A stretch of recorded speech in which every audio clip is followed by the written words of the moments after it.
Here we go. And I was able to hiss a flag. That was the flag or the logo of our company, and it was a consequence of an award that we had won, issued by the city of New York, who came to us and challenged us and said, could you come to New York and help us to underline the importance of the garment district in New York City? At the same time, try to solve the problem that emerging fashion designers in New York are not selling anywhere in the stores that we have. So our idea was, can we come up with a retail idea that in some way revolutionizes the retail model? And for me, that was moving into one of the most prestigious, I think these slides are not working, maybe we can switch that again. Can we move into a prime real estate site without paying rent, at the same time inviting the most exciting designers, and give them 100% of what we made in the store? At the same time, and I hope, can we fix these slides? They're trying to. Anyways, the store opened on the 3rd of December, and we launched a global competition on our platform, selected 100 designers who promised that every piece that they made was made in New York City. With that, we went to the Hilton Group, who we already had a relationship with, and we said, well, the Waldorf is looking for a new retail tenant to move in for the last 2 years before the hotel closed for renovation a few weeks ago. And they were deciding between two French luxury houses. And our proposal was, well, we're not going to pay rent, but you should pay us to actually move in and open the store. It took a few weeks for them to think about it, but as you can see, we managed to open the store at the Waldorf Astoria before the holidays. It was a complete sellout. The store was turning over around $20,000 a day. We had workshops, talks, manufacturers meeting designers, designers meeting hotel guests. You can imagine the creative buzz that was happening in the store. Long story short, we closed the store with 100 designers walking away with enough money to make it for the next few months of their businesses. The city of New York had a huge benefit in creating an activation that underlined the garment district in New York, and we were actually paid to open the store.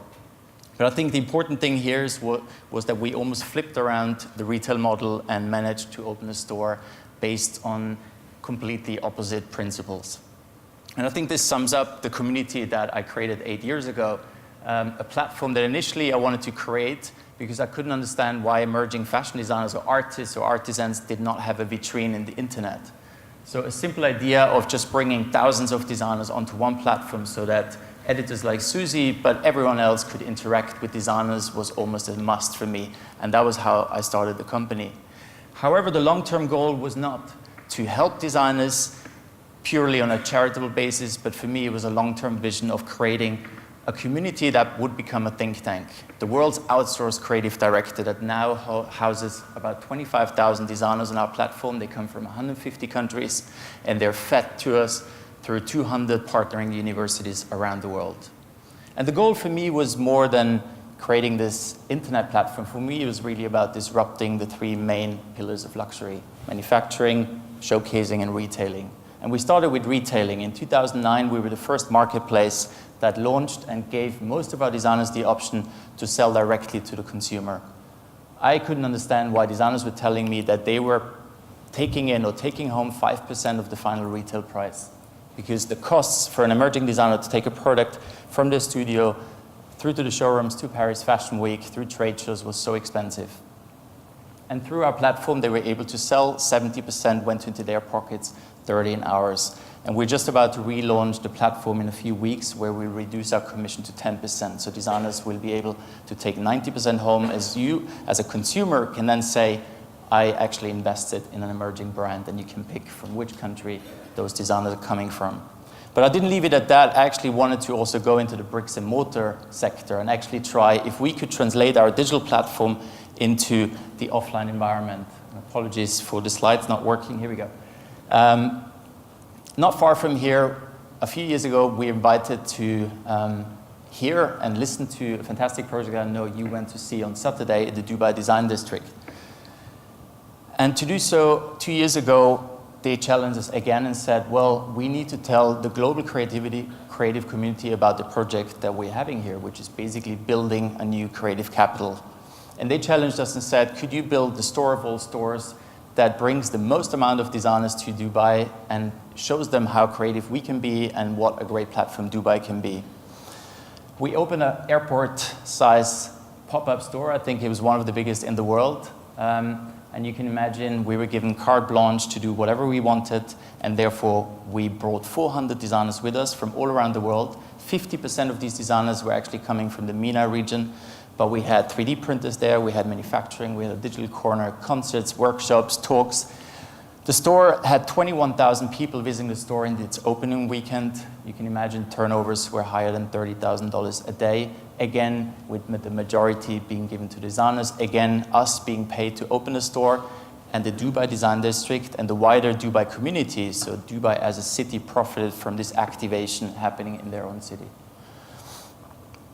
And finally, I think what is so important about this project is that, again, it was not just done because it was a store, not just done because it's a new model of a store, but because it has a much wider impact for the greater community. And I'm sure you're aware of the fantastic plans of D3. This is the artist village that they're building now, inclusive of a design and innovation school, and we're really proud to be part of that. And with that, we created a business unit called Angelle Creative, where we realized that the creativity is the currency of the future. So if we, as a community of designers and artists, come together and almost fight together, we then can sell contact points to governments, corporations, and cities around the world. And so we collaborate with automotive suppliers. 2 weeks ago, we launched the future of washing machines. We actually went into fabric care, and that was because one of the biggest white appliance manufacturers in the world came to us and said, what can we do to secure our future? And we realized that a lot of young designers do not know enough about how to take care of the garments that they sell. And sadly, we wear items 4 times on average, and I think it was very smart of AG to go into this sector and say, what can we do to prolong the life of a garment, and what can we do to give people the information on how they can take care of their garments better. And again, I think this takes us, and I mentioned this before, into urban regeneration, where I think now the projects that we do around the world have a much, much wider effect, which is not only about fashion, but I think it's about the entire creative community, if not the global economy. And with that, I wanted to introduce you a project. I'm quite proud because the 2 originators and supporters are here today. I got a call in 2013 from what is probably the best dressed man in Italy, Cristiano Seganfredo. I'm not sure where you are, but he gave me a call and explained me exactly the same problem that Alessandro this morning mentioned, that there's a lot of small and medium enterprises in Italy in the manufacturing sector that are closing down.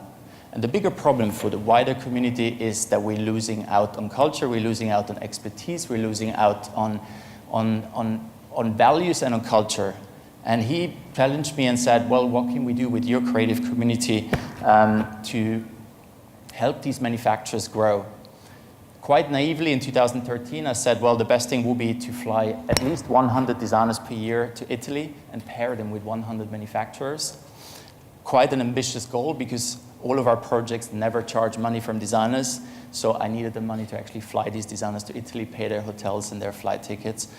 And then we got the support from what is probably the second best dressed man in Italy, Matteo Marzotto, who's sitting here with the Italian exhibition group. And he allowed us to enter what is Italy's probably biggest trade show pavilion, and we literally paired 100 designers with 100 manufacturers from Italy. The designers came from 82 countries around the world, and you can probably imagine the creative explosion of this project, of manufacturers, so masters and artisans and designers working side by side. And again, it was not just a charitable project. Production in Italy from the designers that we flew in every year since 2013 has increased by 82%. 30% of the designers we flew into Italy every year canceled their return flights because they wanted to go straight to the factories and see the machinery and see how they could apply themselves to these businesses. Why am I telling you all of this?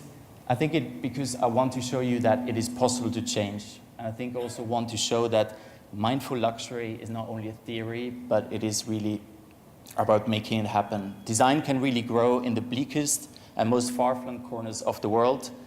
And I think we need to support the slow fashion movement, promote ethical luxury, fair working conditions, and facilitating emerging designers globally. We don't need any more politics in fashion. And I think This really takes us to a new demand in fashion that, and I'm sure I'm not telling you a secret, there's an increased scrutiny of product quality, which means the bullshit filter of people is at its peak.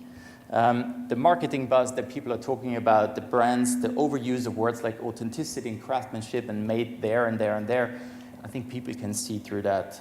And our market is only as innovative as it is willing to radically discuss and offer real value. We need smarter conversations in luxury.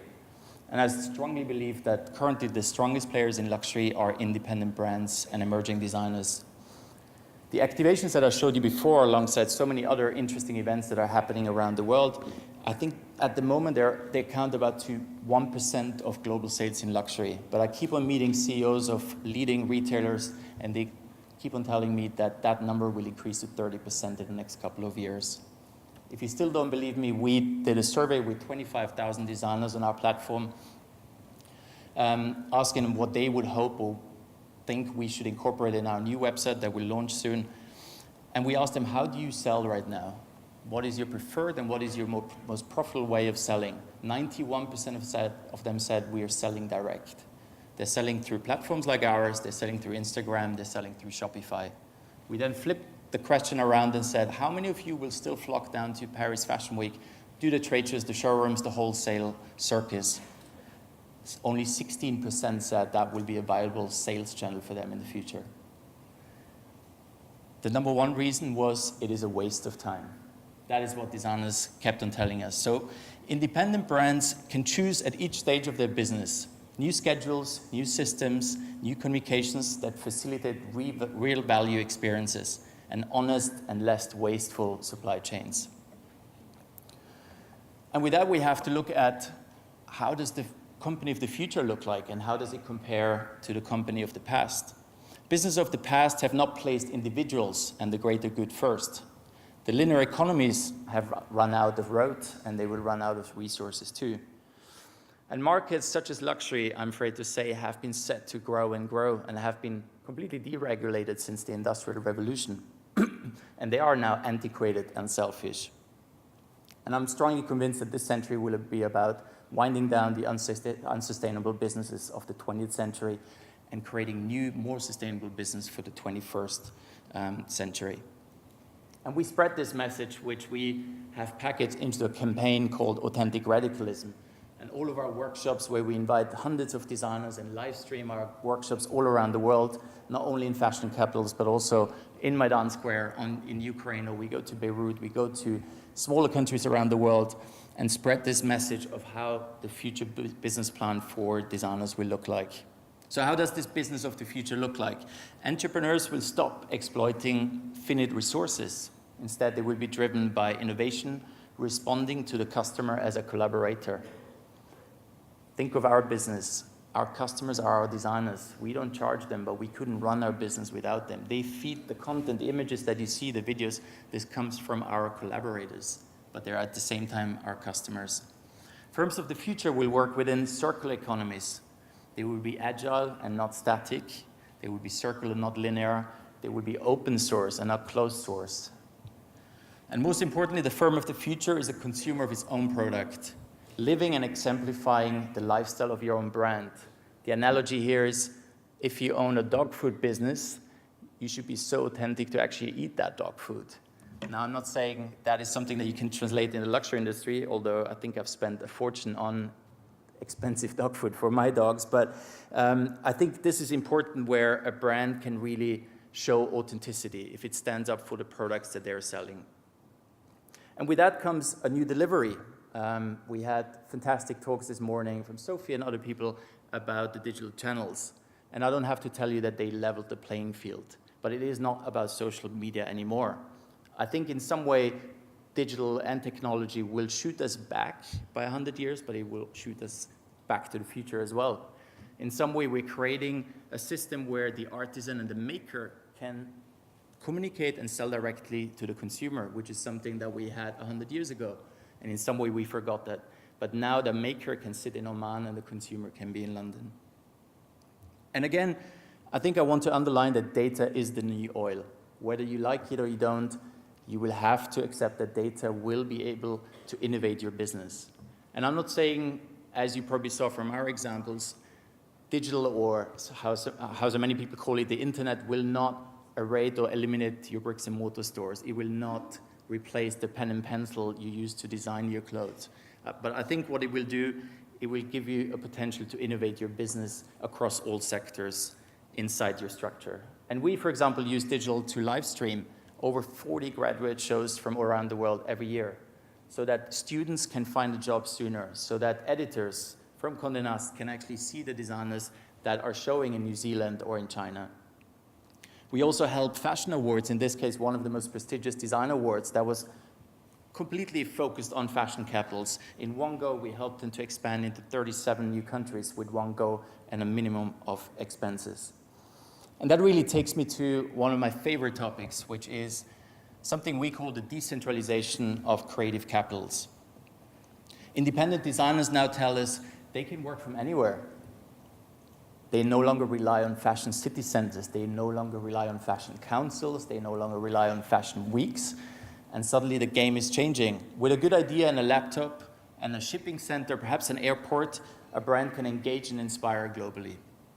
And our most interesting designers, the designers that get the most clicks on our website, the ones who sell the most, are usually designers that come from Morocco, or at the moment they are from Morocco, from Beirut, and from Kiev. And these are designers who have kept a regional identity. They create something in a space that is uncontaminated. What a lot of designers keep on telling us, they live in cities where they don't feel they have to compare themselves to other designers and creatives the whole time. And most importantly, they live in cities where they're allowed to make mistakes. And that is fundamental to be creative, that we create environments where designers or creative people, artisans, can live in an environment where the collection doesn't have to be finished this week. They can experiment, because we as a wider community, as a world economy, only profit from giving creatives the chance to make mistakes. And with that, I want to show you another case study. The city of Berlin, alongside one of the biggest online retailers in the world, Zalando, they came to us saying, well, we would like to go into the physical world. And they had bought the trade show Bread and Butter. And they challenged us again and said, how do fashion weeks look like in the future? And they gave us enough budget to show them. And my theory was that we would take over an entire building block in Berlin Mitte, fill it with designers who didn't have to pay to showcase. We selected them based on their creative input and their proposals on what installation they would bring into the space. On the second floor, we had a retail store. So the fashion week, or this showcasing element, we call it a multidisciplinary space, was open to the public. You could buy wholesale, you could buy retail, you could have a meal. There was a restaurant, there was a digital corner. Google was supporting the workshops. There were about 8 workshops a day, from how to make your own sunglasses to digital connections and so on.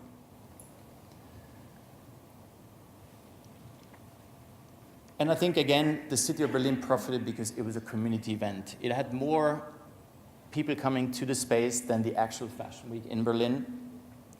And I think with that, we have to look at what the cities of the futures look like. I think you probably agree with me if I say governments are failing us. At the same time, I think cities now have the power. If we look at Sophie's future world, where we'll be driving in AI-powered cars, where sustainability will be important, where creativity will be so important in new cities, I think the cities are really now in the power to make change happen. And again, think of the world population that in 10 or 20 years, I think 70 to 85% will be living in metropolitan areas. Again, the only way that cities can distinguish themselves is a healthy and intact creative community. So what does a city for the future need? They need space and resources. Look at the Dubai Design District. They're building a city from the ground up that will be a creative hotbed, offering great incentives to designers who want to move away from overburdened fashion capitals, where space has become a commodity. For us Londoners, that rings a bell, probably for the New Yorkers as well.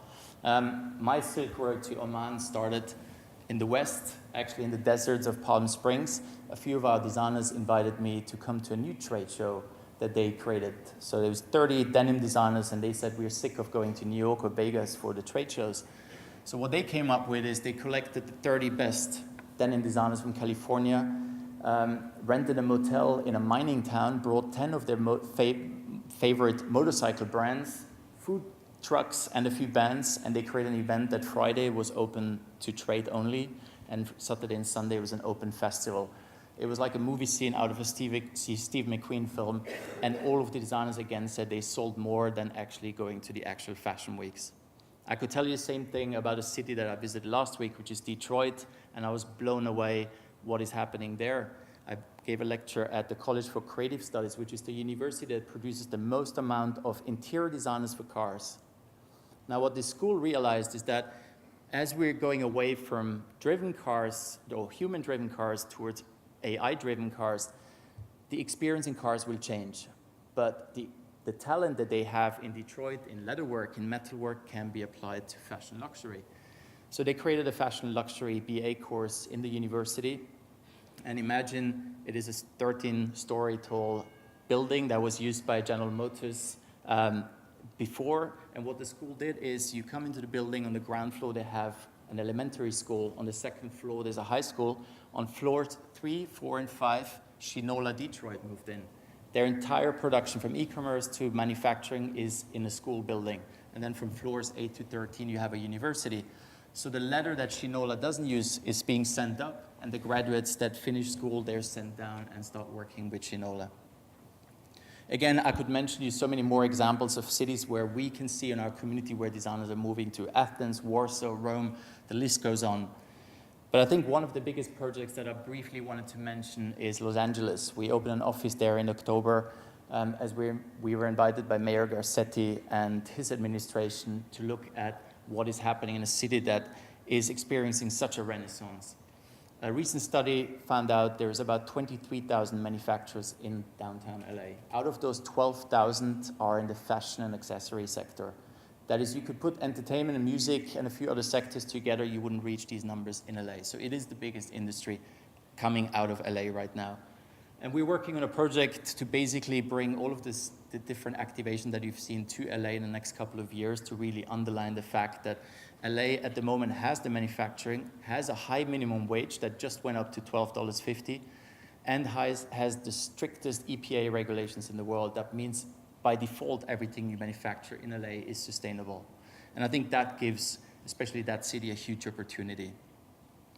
So where will all of this take us? I think there will be new results, simplifying the luxury system. I really think when a system is made more efficient, waste is removed, and it becomes more sustainable and profitable. More importantly, celebrating a seasonless, genderless, and most importantly, fearless system built on real desire and real demand will be key for the future. We will need a direct system, cutting out the need for traditional buyers and merchandisers. Shocking statement, but I have the solution. The buyer and the trade show producers must become curators. And I strongly believe that the merchandiser must become a digital champion, collecting data and standing on the side of a buyer, of a trade show producer, so that they can create events that produce less waste and less traveling around the world to showcase things that the consumer in the end doesn't want. And I think this is where I would like to connect to Albert's conversation in the morning.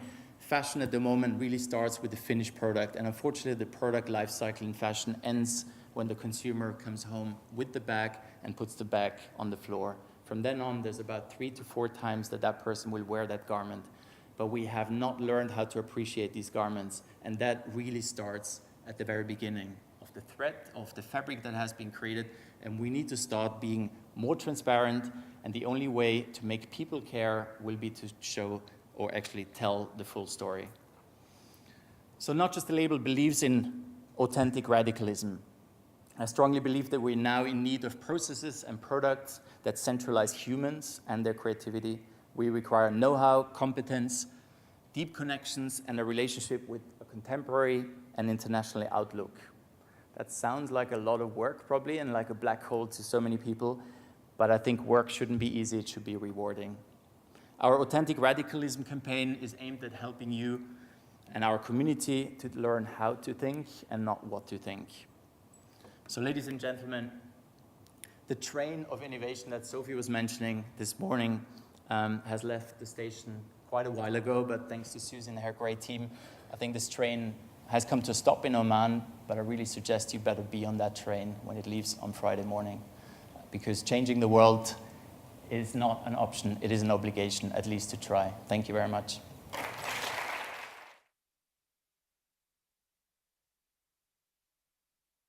Great. Very, very good. Okay. I'm not finished yet. I wanted to give the last word to those people who actually allow us to be here today. A few weeks ago, we sent an email to hundreds of our designers on the platform, and we asked them to record themselves on their phones and tell us what they think of mindful luxury and what message they would like to send to you, the global community of leaders in the luxury sector. So here's what they had to say.